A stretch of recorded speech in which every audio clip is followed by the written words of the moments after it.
Mike Skachelus, Akiva class of 2002. Dr. Shani Bethhofer, Akiva class of 1982. Javi Mendelson, current student at Akiva, and Elizabeth Kirshner, current student at Akiva. Please all come on.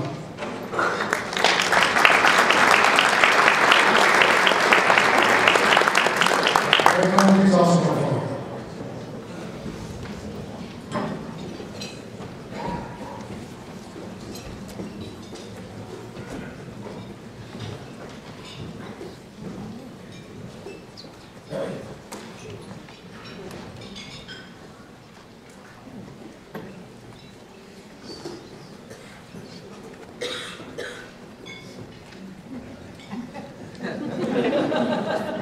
So you're Joey still is.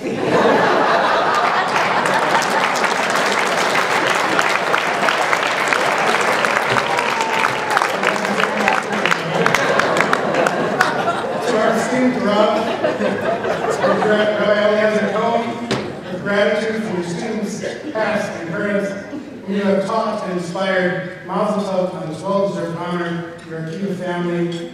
March 27, 2011, 21st of our days, 5771.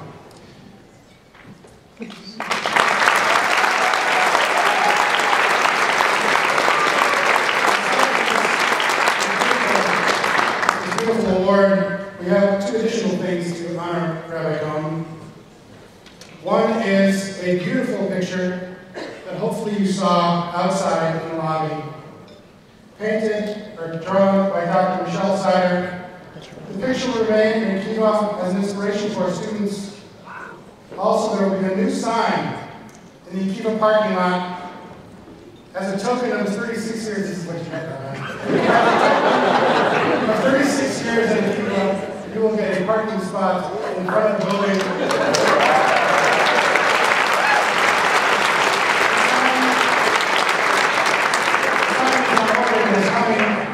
Rabbi, it's late, that's minus. It's a true honor, Rabbi.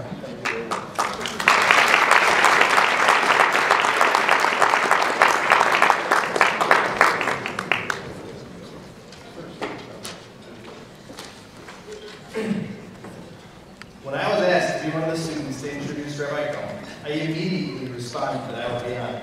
And the next thing I did was email my former classmates for ideas. So like all my homework assignments in Akiva, this is a collaborative effort. Some of the responses were, I still say, it's not new, just different. Someone else mentioned, I never ever drew in this class, I was so scared. Others said, make sure to mention how his beard hairs have magical healing and aphrodisiac powers. And others talked about the fact that he never lost the thing he took away. And I personally bet that my green pen is in that jacket pocket. Others mentioned that some salesman of red pens has probably made millions in commission off him. And many other people responded that he was the oldest man in the world. But one thing that everyone emphatically stated was that Rabbi Cohen truly cares.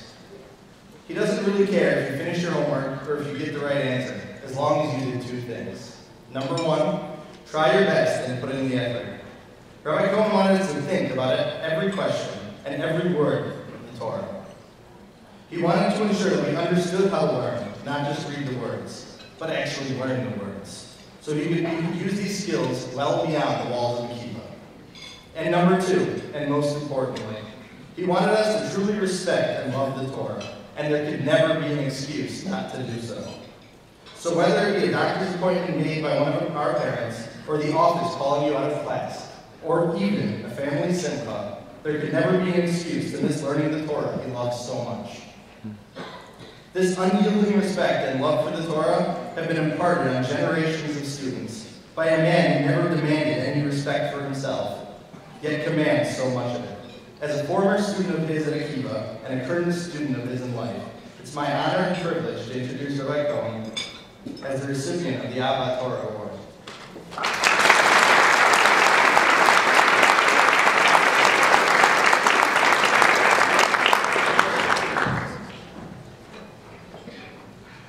Rabbi Cohen, the day I first came to your home as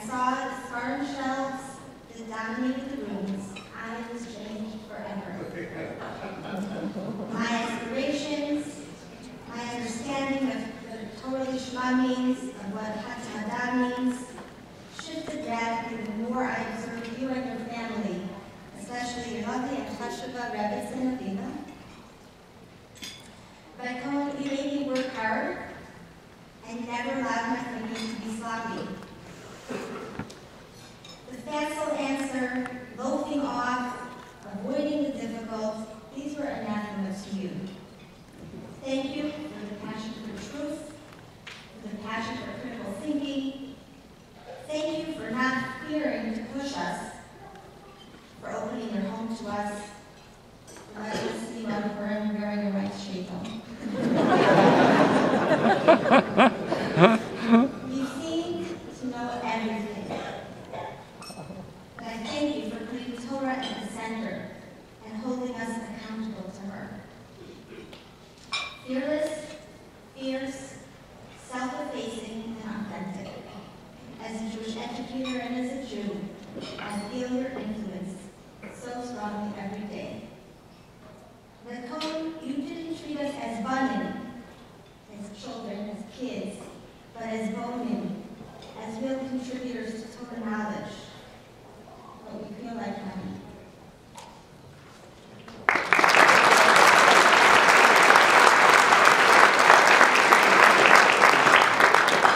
My name is Robinson. I've had Rabbi Cohen for 6th, 9th, and 10th grade, and I probably spent more time on Rabbi's introduction than he has on his own speech.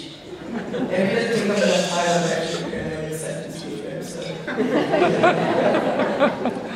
So why is Rabbi Cohen this extraordinary teacher? Why do his students surround his desk, and how does he manage their kids pounding on his door, trying to get into the classroom? What does he do that works? Even the people sitting here who have never been privileged enough to have Rabbi Cohen as a teacher know that the way he runs his class is different.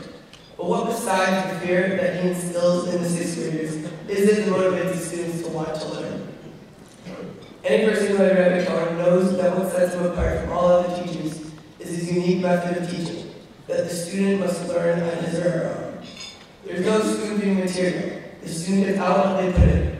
And this means that my Gemara class can be stuck on translating one rabbinic statement for a week, even though it would be a lot easier if Rabbi could just tell us the one word that we can't find in our dictionary. I once asked Rabbi if it's frustrating for him to sit there and watch us struggle for days on a simple translation.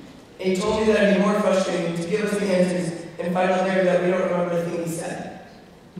I have to admit that despite the challenging moments in class, it is more of an accomplishment when we figure out the point of contention between two rabbis by ourselves. Rabbi Cohen's system tells us that he has faith in our ability to find our answers on our own.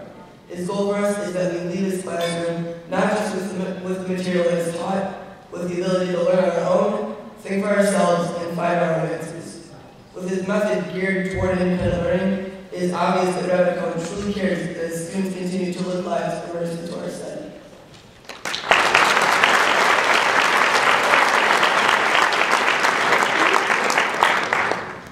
My name is Elizabeth Kirshner, and I'm not only currently in Rabbi Cohen's 11th grade class, I'm actually a second-generation student of Rabbi Cohen since my mom also lived with him at Akiva.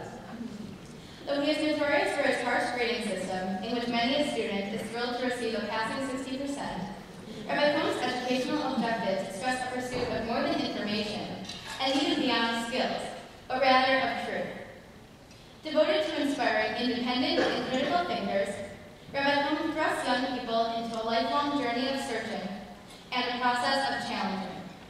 By maintaining his ever-high standards for academic integrity, he displays confidence in his vision and in his students.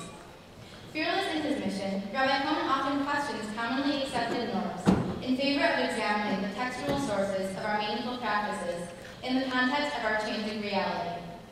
Placing veracity as his highest priority, he displays consistency between his intentions and practices, and will never stop short of digging through the halachic sources to defend his beliefs.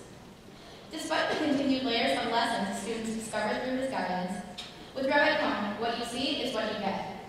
Without manipulating text, he presents knowledge as it truly is, and demands precision in learning. In his mind, the facts speak for themselves, and this attitude of authenticity prevails through his every deed. As I have progressed from a trembling 6th grader to a hard-working high schooler, I have no doubt of Rabbi Cohen's influence in my way of learning Torah, as well as my approach to thinking and problem solving in all areas of my life. Therefore, my fellow students and I wish to thank you, Rabbi Cohen, for modeling values of truth and sincerity for your students. You serve as a glowing example of determination, menschlichkeit, and honor. Mazel tov.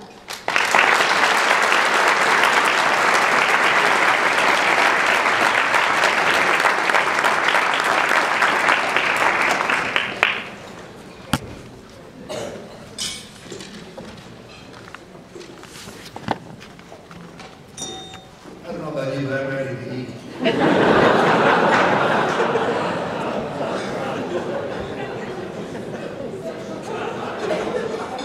I guess you are too. One of the reasons why I accepted this honor is because I really believe that education takes place between teacher and student and their relationship. And the rest of the institution, the rest of the school, is just to facilitate that relationship. And I'm here not so much as an individual being honored, but as a representative of my colleagues, the other teachers of Akiva. I'd like to stand up again and everyone give them a round of applause.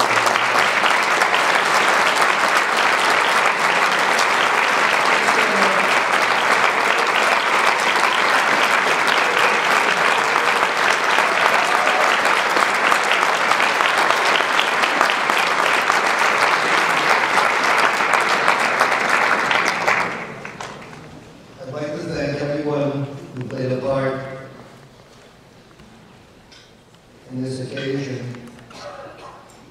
and there are many, many people whose names are not on the list. I really appreciate it. I appreciate the eulogies that have been given. And this wonderful retirement party that they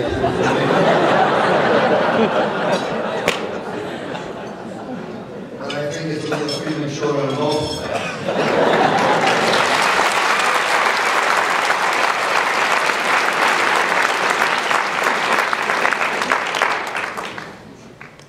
It's nice to be around here. This week's Parsha, Parshas Tazria, begins two Parshiot to deal with Tumah,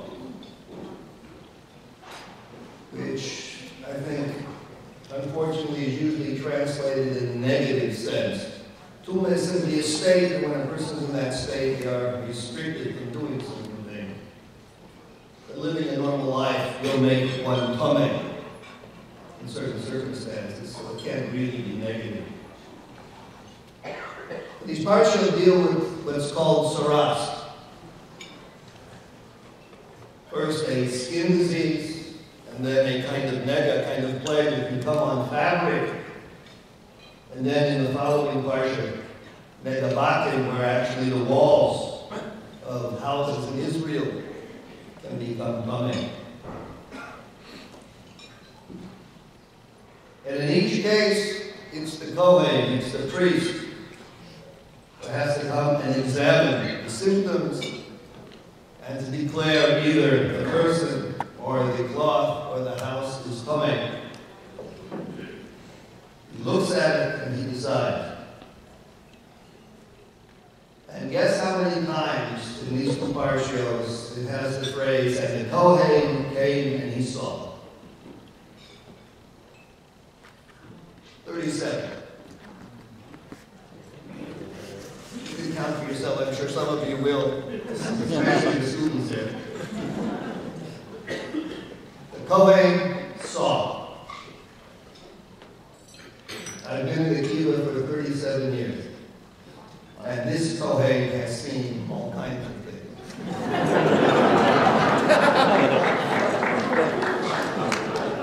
Some related to Tumah and some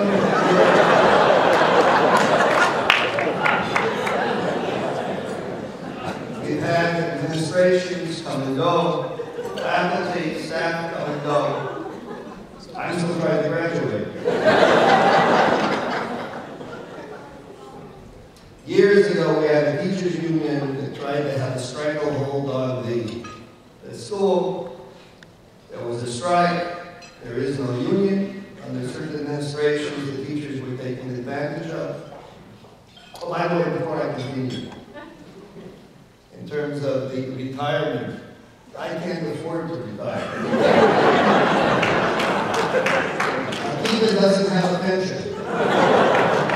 On the other hand, I have a really good severance package. So now you can put the rest of my words in context.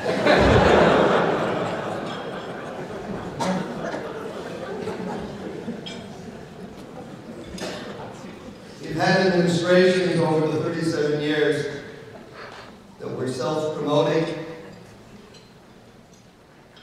whose priorities were sending the kids into the Israeli army, or external piety, or fun and games, and in my opinion, all to the expense of the real education, secular, and Torah. There were times when the school didn't seem to take Torah and mitzvahs seriously. There were times when the lay leadership allowed some of the administrators undue liberty. And there were other times when the lay leadership refused to allow the administrators to lead. I myself, in my first few years at Akiva, was fired at least twice.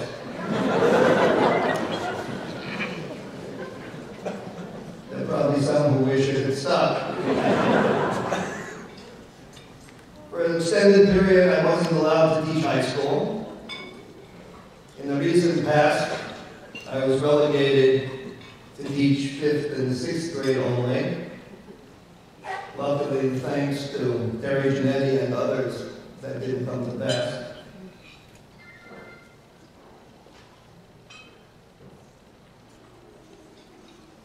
But you know what?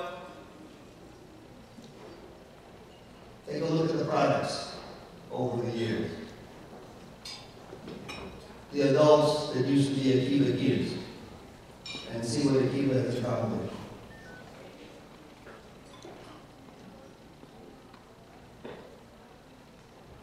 Over the years, we have many, many, many students. Some graduated from Akiva, some didn't. But we can be rightfully proud of hundreds.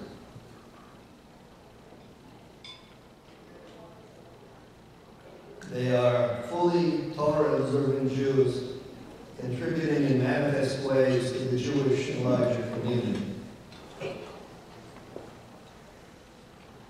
Akiva, as I see it, is a vitally crucial part of our community,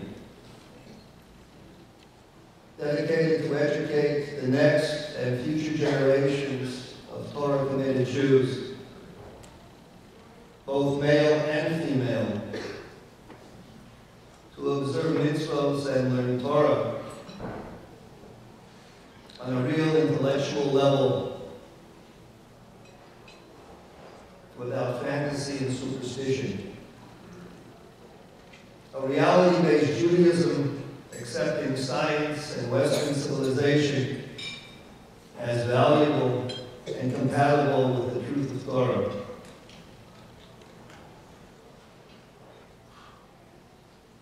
An institution that stands for a striving for excellence in all endeavors, religious and secular,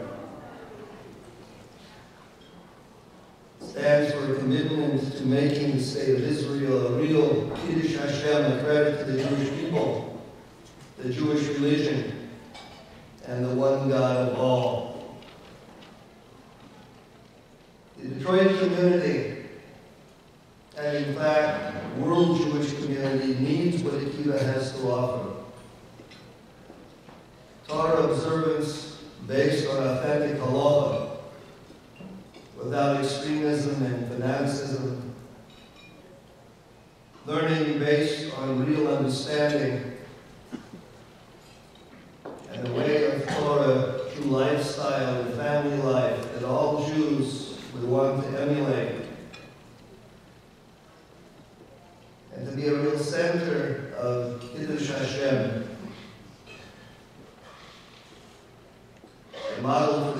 entire Jewish and general community.